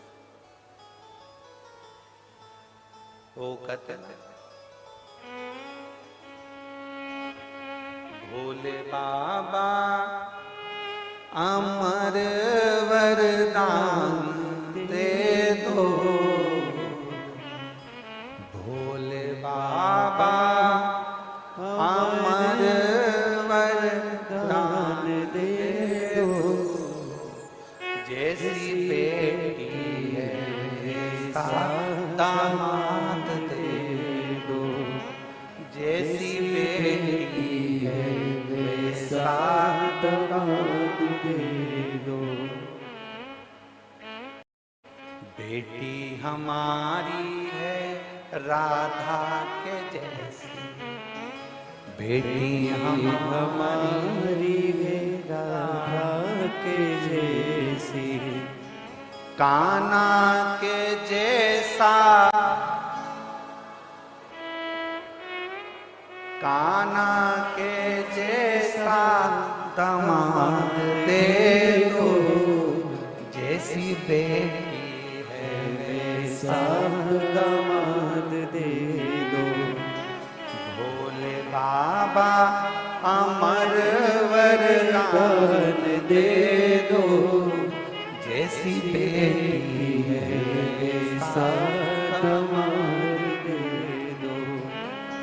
बेटी हमारी है लक्ष्मी के जैसी, बेटी हमारी है लक्ष्मी के जैसी, नारायण जैसा दामाद दे दो, नारायण जैसा दामाद दे दो, जैसी बेटी है वैसा दामाद दे दो, जैसी बेटी है वैसा दामाद दे दो।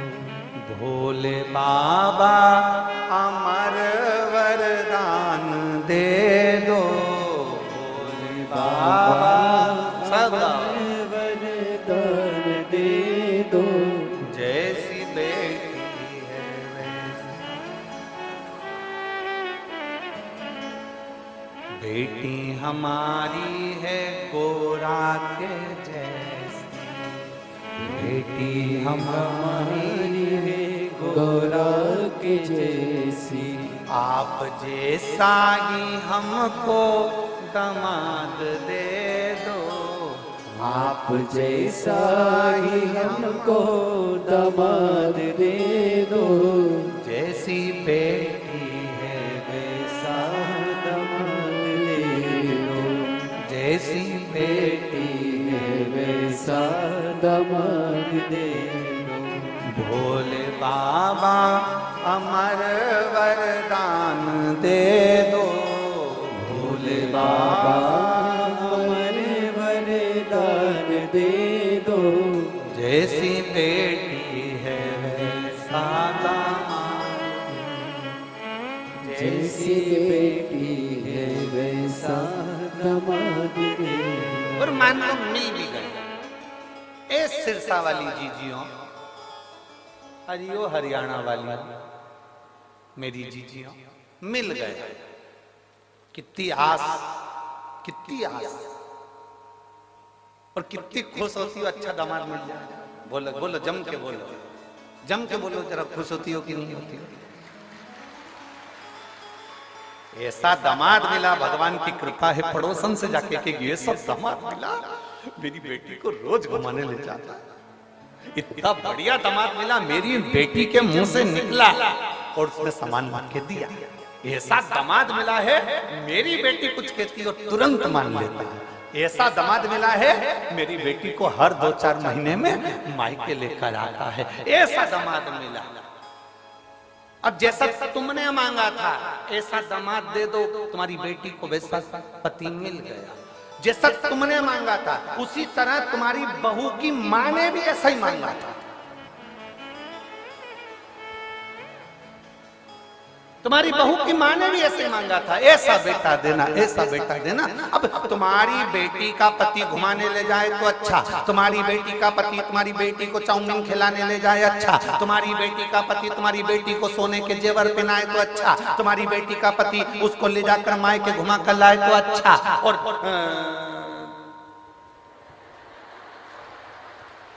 अब क्या बोलो, तुम सब समझदार हो, बोलो। और तुम्हारा बेटा अगर तुम्हारी बहू को घुमाने ले जाए तो बेकार, वो तो जोरू का गुलाम हो गया। दामाद ले जा रहे तो अच्छा, दामाद खिला रहे तो अच्छा, दामाद पहना रहे तो अच्छा, दामाद सोने की रकम दिलाए तो अच्छा। मेरा दामाद जैसा कोई नहीं, मेरे बेटी का पति इतना बढ़िया, मेरी बेटी का पति अच्छा बढ़िया। तो आप भी अपने बेटे से कहो, बेटा जैसे तेरे जीजा, जैसे तेरे दामाद बेटी का सम्मान करते हैं, तू मेरी बहू का सम्मान कर। तो लगना चाहिए सामने वालों को कि दामाद अच्छा। दूर के ढोल, बस बस दिक्कत ही तो यही है सिरसा वाली जीजियों, दिक्कत सबसे बड़ी यही आ रही है, बड़ी यही तो पड़ी है, दिक्कत यही है सबसे बड़ी।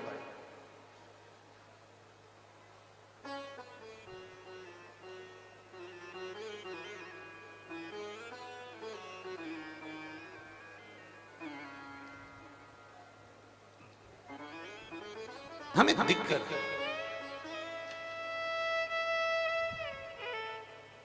शिव कथा कर रहे हैं। विश्वानर मुनि की धर्म पत्नी भगवान की भक्त थी। शिव जी की आराधना करना, भगवान शंकर की भक्ति करना। विश्वानर मुनि स्वयं शिव की आराधना में डूबने वाले। इनका एक नियम बड़ा पक्का था, प्रतिदिन शिवलिंग का निर्माण करना, पूजन करना, विसर्जन करना। और जिस दिन शिवलिंग का निर्माण नहीं कर पाते थे, जिस दिन शंकर भगवान के शिवलिंग की आराधना नहीं कर पाते थे, जिस दिन भगवान शंकर के शिवलिंग का पूजन नहीं कर पाते थे, उस दिन एक बेलपत्री का दान देते थे। कितनी कितनी बेलपत्री? एक। शिव पुराण पढ़ी है आप लोगों ने? हमारी बात पे भरोसा मत करना, बिल्कुल भी। सीवर वाले महाराज पे बिल्कुल भरोसा मत करो, रत्ती भर भी। गीता प्रेस गोरखपुर की शिव पुराण खरीद के लाओ, उसको पढ़ो। सीवर वाला महाराज झूठ तो नहीं बोल रहा है, पढ़ो। कुमार खंड निकालो, उमा खंड निकालो, शिव महापुराण का कुमार खंड, उमा खंड निकाल कर पढ़ो, जिसके अंतर्गत लिखा हुआ है एक बेलपत्री का दान किसके बराबर होता है। तो कहा 1.25 मन सोने के सिंहासन पर शालिग्राम जी की मूर्ति को बिठाकर सोने का श्रृंगार कर कर किसी ब्राह्मण को दान दिया जाता है, उससे 1000 गुना दान बड़ा एक बेलपत्री का दान के बराबर। हम पर भरोसा मत करना, कहीं सुअर वाला महाराज झूठ तो नहीं बोल दिया, इसलिए शिव पुराण उठाकर पढ़ो, गीता प्रेस गोरखपुर की शिव पुराण को लाओ, पढ़ो और अध्ययन करो। अध्ययन करने पर तुम्हें मिलेगा कि शालिग्राम भगवान की शिला को सोने के सिंहासन पर बिठाकर, सोने और हीरे से सजाकर जो दान करने का पुण्य मिलता है, वो पुण्य केवल एक बेलपत्री के दान से मिल जाता है। केवल एक बेलपत्री में वो बल होता है। और अच्छे से समझ लें, शंकर जी पे चढ़ी हुई बेलपत्र, मान लो तुम्हारे पास में बेलपत्र नहीं, मान लो तुम्हारे पास में बेलपत्र नहीं, अब तुम्हारे पास बेलपत्र नहीं है, शिव जी के मंदिर में गई हो, शंकर के शिवालय में गई हो, देवाधिदेव महादेव के शिवालय में पहुंची हो, शिवालय में शंकर के शिवलिंग पर जो बेलपत्र चढ़ी होती है, उस बेलपत्र को उठाकर पानी से धोकर वापिस चढ़ा देने का फल क्या होता है, वो भी शिव महापुराण में जरूर पढ़िए। तारा बाबा की कुटिया में कथा चल रही है और श्री गुरु शिव पुराण चल रही है, जरा ध्यान से सुनना इसको, बहुत सावधानी से। जितने बाहर के पंडालों में भक्त बैठे और जितने आस्था चैनल पर सुन रहे हैं, जितने फेसबुक यूट्यूब पर सुन रहे हैं, जितने रोड पर बैठकर कथा सुन रहे हैं, जहां जहां आवाज जा रही है, जहां बैठकर कथा सुन रहे हैं, बहुत सावधानी से कथा का स्मरण करिएगा। एक बेलपत्री का दान शालिग्राम भगवान के सोने के सिंहासन पर बैठकर दान करने के बराबर है। शंकर भगवान के शिवलिंग पर चढ़ी हुई बेलपत्र को धोकर वापिस शंकर भगवान के शिवलिंग पर चढ़ाने का जो पुण्य है, कहा भारत की भूमि पर 26,000 जो पवित्र नदियां बनी हैं, उन नदियों में आप स्नान कर कर आएंगे और चारों धामों का दर्शन, 12 ज्योतिर्लिंग का दर्शन, आप सारी सप्तपुरियों का दर्शन कर कर आएंगे। उसका जो पुण्य फल होगा, एक बेलपत्री को शंकर पर से उठाकर मिलाकर वापिस शंकर को चढ़ाने का ये फल हमें तुरंत प्राप्त हो जाता है। केवल एक बेलपत्री को उठाकर धोकर चढ़ा देंगे, ये फल प्राप्त है।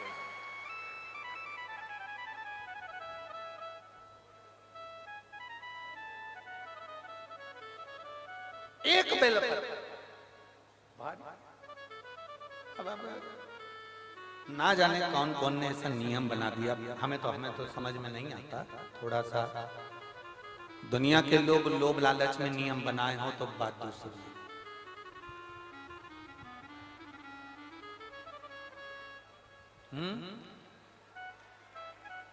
पीछे आवाज नहीं जा रही है, पीछे की आवाज खोलिए, पीछे की। वहां जाके बक्से के तारों चेक करिए कि आवाज क्यों नहीं पहुंच रही है।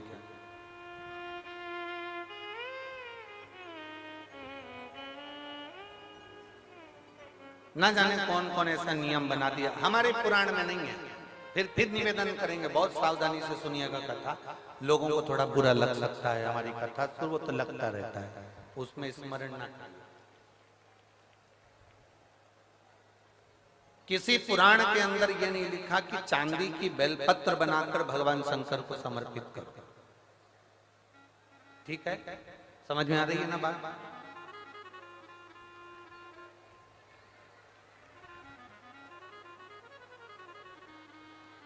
किसी पुराण के अंदर यह नहीं लिखा, किसी शास्त्र के अंदर यह नहीं लिखा कि चांदी की बेलपत्र बनाओ, सोने की बेलपत्र बनाओ और भगवान को चढ़ाओ, भगवान को समर्पित करो।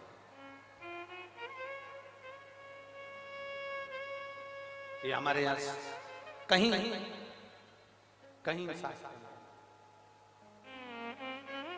कहीं हमारी पुराणों में नहीं लिखा गया, कहीं पर।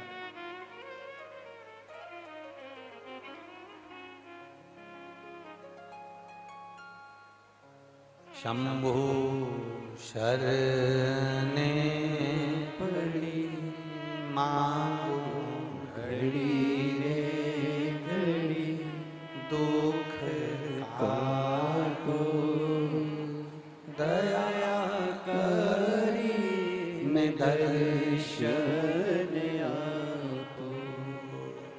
शंभु शरणे पड़ी मांगू घड़ी रे घड़ी दुख काटो, दया करी मैं दर्शन आपो, शंभो शरण पड़े मांगू घड़ी रे घड़ी दुख काटो, दया करी मैं दर्शन आपो। अब किसी ने एक नया नियम बनाया, चांदी की बेलपत्र शंकर जी को चढ़ाना,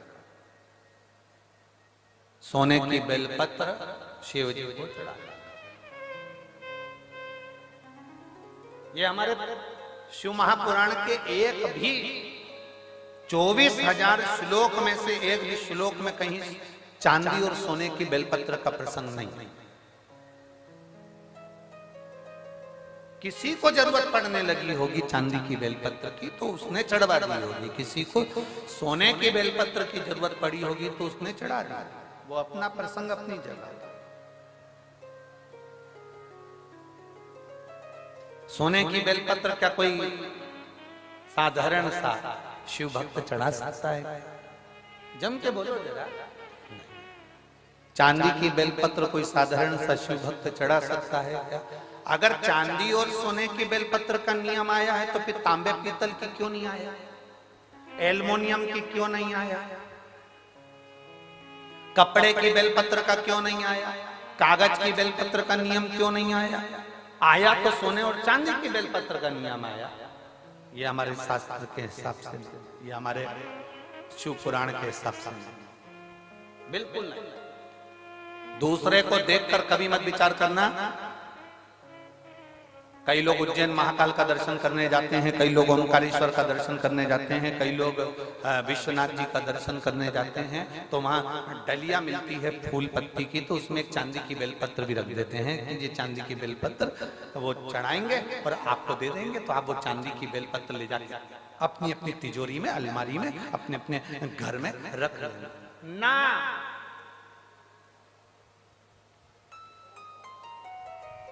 शिव जी पे चढ़ी हुई बेलपत्र को कॉपी में रख लो, किताब में रख लो, और याद रखना बेलपत्री का 1000 टुकड़ा भी हो जाए, 1000 पत्ती के बारीक बारीक टुकड़े भी हो जाए, और वहां से लाने में तुम्हारे हाथ में केवल एक जरा सी तिन का मात्र पत्ती भी तुम्हारे हाथ में अगर बची है घर लाते हुए, तो समझ लेना वो सोने की बेलपत्र से भी बढ़कर है। उसकी कीमत कठिन, उसको कीमत को आंकना कठिन है, कीमत आंकना कठिन है।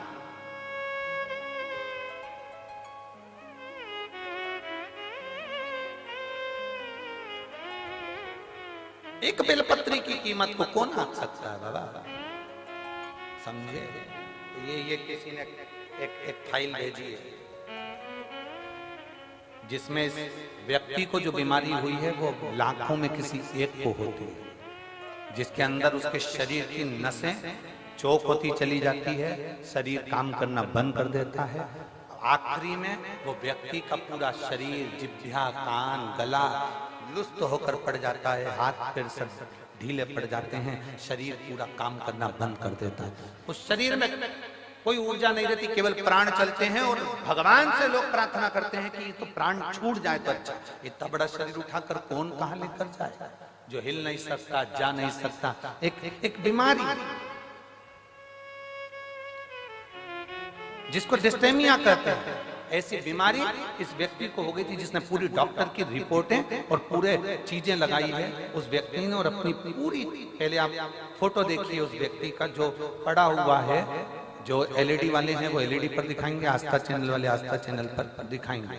जिस व्यक्ति का शरीर, हाथ, पैर, गर्दन कुछ भी काम नहीं करता था, केवल पड़ा रहता, उसका कोई शरीर काम नहीं करता, कोई शरीर उसका कार्य नहीं करता। अब उसके पत्र पर अपन ध्यान देंगे।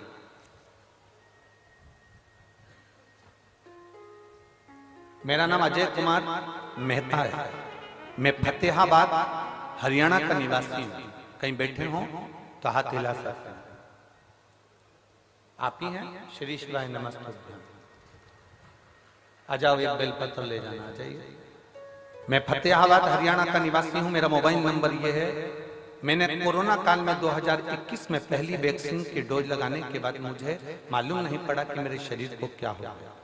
समय आया, मेरे शरीर ने काम करना बंद कर दिया और मेरा शरीर पूरी तरह से शिथिल हो गया। गर्दन ठहर नहीं पाती थी, हाथ गिर जाता था, पांव उठ नहीं पाता था, शरीर पूरा ऐसा ही पलंग पर पड़ा रहता था। हमने गुड़गांव मेदांता में दिखाया। वहां दिखाने के बाद मालूम पड़ा कि मुझे बीमारी हो गई है। ये बीमारी लाखों लोगों में एक को होती है, जिसका इलाज पूरे विदेश में भी नहीं है। किसी पेशेंट को कभी अच्छा होता हुआ इस बीमारी के अंतर्गत नहीं देखा गया। लगभग इस बीमारी में एक इंजेक्शन लगता है, पर वो भी मुझे लॉक नहीं कर रहा था। बार बार हम डॉक्टर को दिखाने गए, हमने विदेश तक में जाकर इसकी जांच कराई, पर इसका कोई हल नहीं निकला। ये बीमारी जैसी की जैसे थी, एक इंजेक्शन लगवाते थोड़ा सा आराम मिलता, फिर वैसे ही हो जाते। गर्दन ठेरती नहीं, हाथ ठेरता नहीं, पांव ठेरता नहीं। इलाज करते करते थक गए। तब मेरी धर्मपत्नी और उसकी मित्र निधि खन्ना ने उसको आपके बारे में कथा का वर्णन किया। तब मेरी पत्नी ने कथा को सुनना प्रारंभ करा और शिव महापुराण की कथा आस्था चैनल पर सुनी। आप कहते हो आसन लगाकर कथा सुनने का फल क्या होता है। मैं बताता हूँ, जिस पांव और हाथ से मैं काम नहीं कर पाता था, जिस गर्दन को मैं उठा नहीं सकता था, आज बाबा की कृपा से मुझे ठीक होने में केवल शिव की कृपा थी। डॉक्टरों ने कह दिया था इस बीमारी का कोई हल नहीं है, कोई इलाज नहीं है। हम कई बार विदेशों पर गए, पर कोई हल नहीं निकला। तब आखिरी में पशुपतिनाथ का व्रत शिव जी पे चढ़ाया गया। एक लोटा जल और एक बेलपत्र ने ऐसा कमाल करा कि डॉक्टर को जब फोन लगाते थे तो डॉक्टर सोचते थे कि ये इंजेक्शन लगवाने आएगा। हमने दूसरी बार डॉक्टर को फोन लगाकर कहा, डॉक्टर साहब ने पूछा क्या हुआ, तबीयत ज्यादा तो नहीं हो गई? तो हमने कहा अब हम पूरी तरह से ठीक हो गए हैं। कैसे? आश्चर्य की बात है, डॉक्टर भी आश्चर्य में था विदेश का, जिसने कहा कि ये हो ही नहीं सकता, ये बीमारी कभी ठीक नहीं हो सकती। तो डॉक्टर भी आश्चर्य में पड़ गया जब हम चलने फिरने लगे और अपनी गर्दन भी ठहरने लगी। हम बाबा की कृपा से ठीक हैं। हमारा फोटो भी लगा रहे हैं और हम कथा के मंडप में भी आए। आइए, श्री शिवाय नमस्ते।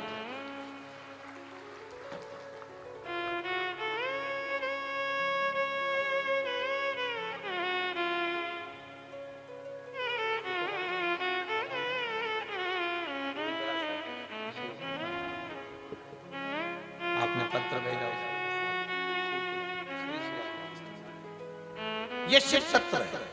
जो व्यक्ति पलंग पर से नहीं उठता था, जिसका शरीर काम नहीं करता, लाखों में किसी एक को वो बीमारी हो जाती है जिसमें शरीर पूरा तरह से चोक हो जाता है। कई बच्चे ऐसे पड़े हुए हैं, हम उनकी माताओं से निवेदन करेंगे, आपको किसी के पास कहां तक लेकर जाओगे?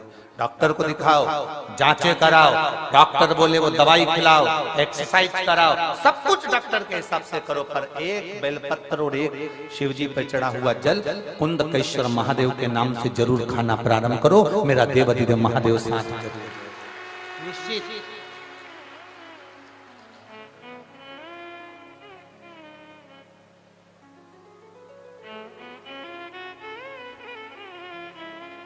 और तेरी कृपा बिना न हिले एक भी अणु, लेते हैं श्वास तेरी कृपा से तनु तनु। हे गंगाधार मुक्ति द्वार ओमकार तू, भोले ओमकार तू, आयो शरण तिहारी शंभु तार तार तू। बखान क्या करूं मैं राहों के ढेर का, चपटी भभूत में खजाना कुबेर का। हे गंगाधार मुक्ति द्वार ओमकार तू, भोले ओमकार तू, आयो शरण तिहारी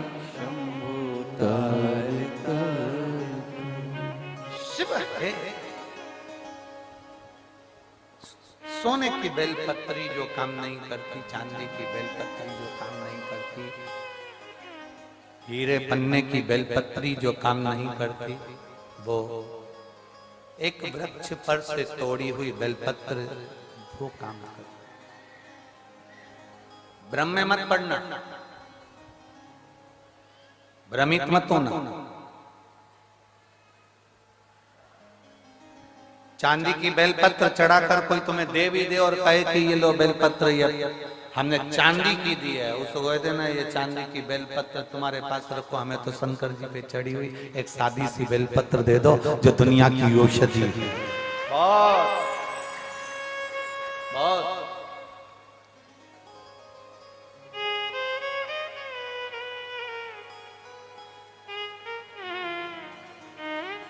समझना कठिन है। ये शंकर की कथा नहीं है। ये आप लोगों को लग रहा होगा कि तारा बाबा की कुटिया में शिव महापुराण की कथा चल रही है। ये शिव पुराण की कथा नहीं है।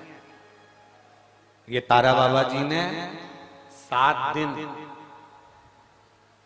संपूर्ण विश्ववासियों के लिए एक शिविर लगाया है। जो आ गया वो अपने जीवन की सारी खुशियां बटोर कर तारा बाबा की कुटिया से ले गए। शिविर आप धारण करो, आप समझो क्यों उसका स्मरण इतना प्रबल है, क्यों शंकर की कथा का रसतत्व इतना प्रबल होता है, क्यों शिव भक्ति का रसतत्व इतना प्रबल होता है।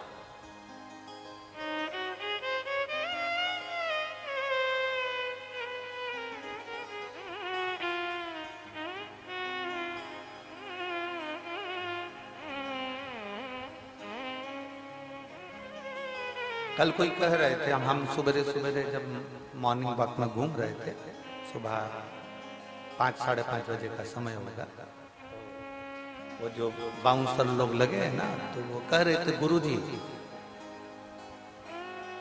हम यहाँ हमेशा सेवा में आते हैं, पर एक बात आज तक समझ में नहीं आई, इतना सारा कथा हुआ पर ये कथा में ये इतने सारे आ कहां से गए, ये समझ में नहीं।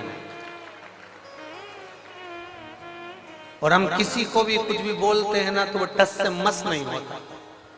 पहले जितनी कथा होती थी ना, सब में समझदार लोग आते थे, तो हमने कहा राम कथा में राम जी जैसे आए हैं, कृष्ण कथा में कृष्ण जैसे आए हैं, शंकर जी के तो सब ऐसे ही मिलेंगे।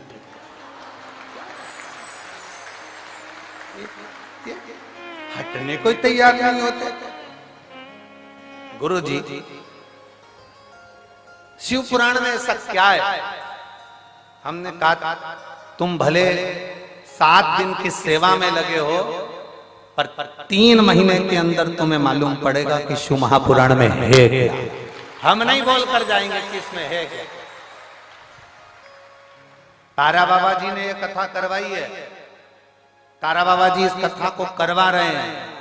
हम जजमान का नाम, आयोजक के नाम में भले इनका नाम ले देते, पर आयोजक वही है जो अंदर बैठे हैं, आयोजक वही।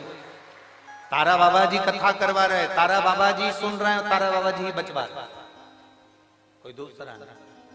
शिव को पहचानना कठिन, बहुत कठिन। जैसे पत्नी पति को नहीं पहचान पाती, पूरी जिंदगी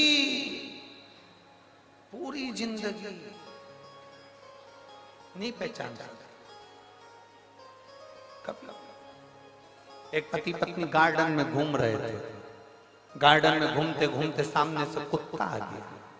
कुत्ता पति पत्नी की ओर बढ़ रहा था, पति को डर लगा, पत्नी ने पति का हाथ जम के पकड़ लिया, ये कुत्ता मुझे खा जाएगा। कुत्ता और पास में आया, पत्नी और घबराई, पति को लगा ये कुत्ता मेरी पत्नी को ना काट खा, कुत्ता मुझे काट खाएगा चल जाएगा, पर पत्नी को ना काटे, क्योंकि पत्नी को काटा तो कल बच्चों का टिफिन कौन बनाएगा, बच्चों को स्कूल कौन पहुंचाएगा। कुत्ता मुझे काट खाए पर पत्नी को ना काटे। कुत्ता और आगे बढ़ा, पति घबरा गया, पति घबराया, कहीं कुत्ता मेरी पत्नी को ना काट ले, तो पति ने तुरंत पत्नी को अपनी गोदी में उठा लिया, तुरंत पत्नी को गोदी में उठाया, कुत्ता भाग गया। कुत्ता भागा, इसने पत्नी को नीचे उतारा। पत्नी चिल्ला के दौड़ी, तुम्हारे जैसा बेवकूफ आदमी कहीं नहीं देखा। दुनिया के लोग कुत्ते को भगाने के लिए पत्थर उठाते, तुमने मुझे उठा लिया। इसको कौन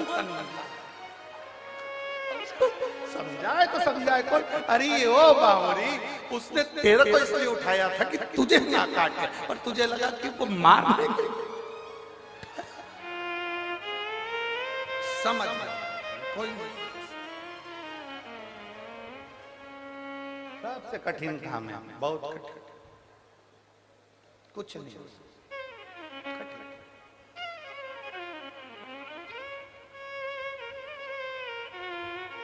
शिव कथा कर रहे हैं, भगवान शंकर का संवाद कर रहे हैं। शिव को समझना बहुत कठिन, बहुत कठिन। कौन समझा भगवान देवाधिदेव महादेव को? जो समझ गया वो शिव जैसा हो गया, जो नहीं समझा वो ना समझ पाया। जिसने शंकर भगवान को, वो बच्चे ने पूछा शिव पुराण में ऐसा क्या है, हमने एक ही बात कही, शिव महापुराण की कथा कोई साधारण नहीं है। आप सुन रहे हो, सुनो, 3 महीने के अंदर मालूम पड़ेगा कि तुमने जो सेवा करी, भले तुम्हारे कान में पहुंची कि ना पहुंची, पर तुमने शिव पुराण की जो सेवा करी उसका फल क्या होता है वो 3 महीने में मालूम पड़ता है। ये इतने इतने पत्र जो आप लोग लिखकर भेज रहे हैं, हमारे पास तो समय ही नहीं रहता कि हम इसको पढ़े। इतना समय नहीं रहता, 2-4 पत्र हमने पढ़ लिए तो पढ़ लिए, बाकी के नीचे बड़े पढ़े। 2 दिन में इतने पत्र आए, भी 7 दिन में ढेर लगे। या हम कोई लिखते नहीं है, हम आपको पहचानते भी नहीं। सिरसा में पहली बार आए गोविंद जी, गोपाल जी, हमारा आना भी नहीं हो, कभी इधर से क्रॉस भी नहीं हो, पहली बार आना हुआ। हालांकि गोविंद जी तो बोले थे हमको जब हम बठिंडा आए थे कि आप एक बार यहाँ आओ, एक बार यहाँ पहुंचो, एक बार आओ, और हमारा आना ही नहीं। बहुत कठिन। जब तक भोले बाबा बुलाता नहीं तो हम जाते भी नहीं। हमने पहले भी कहा, हमको गोविंद जी ने नहीं बुलाया, ना गोपाल जी ने बुलाया। अंदर बैठे हैं, लंगोटी लगाकर, बाजू में पिछोड़ा रखकर, बड़े अलमस्त होकर बैठे। हम कल गए थे मामा, हमने उनसे बात भी करी, बुला लिया आपने, अलमस्त होकर बैठे। मस्त कथा का लाभ ले, पहचानना कठिन। शिव को जो जान गया वो दुनिया में सब कुछ है। एक पढ़ी लिखी गई, एक पत्र देखिए,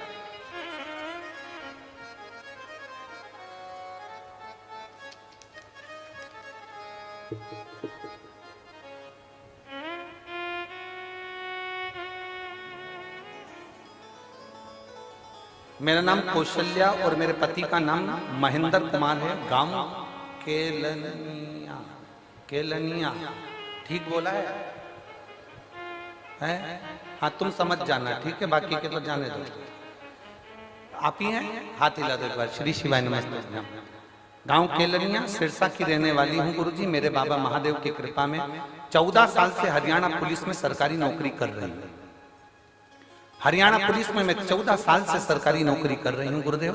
हंसी खुशी की जिंदगी जी रही थी। एक दिन अचानक 19 दिसंबर 2022 को मेरे पति महेंद्र कुमार का एक्सीडेंट हो गया और सर में इतनी ज्यादा चोट पहुंच गई कि डॉक्टर ने हाथ में केस लेने को मना कर दिया।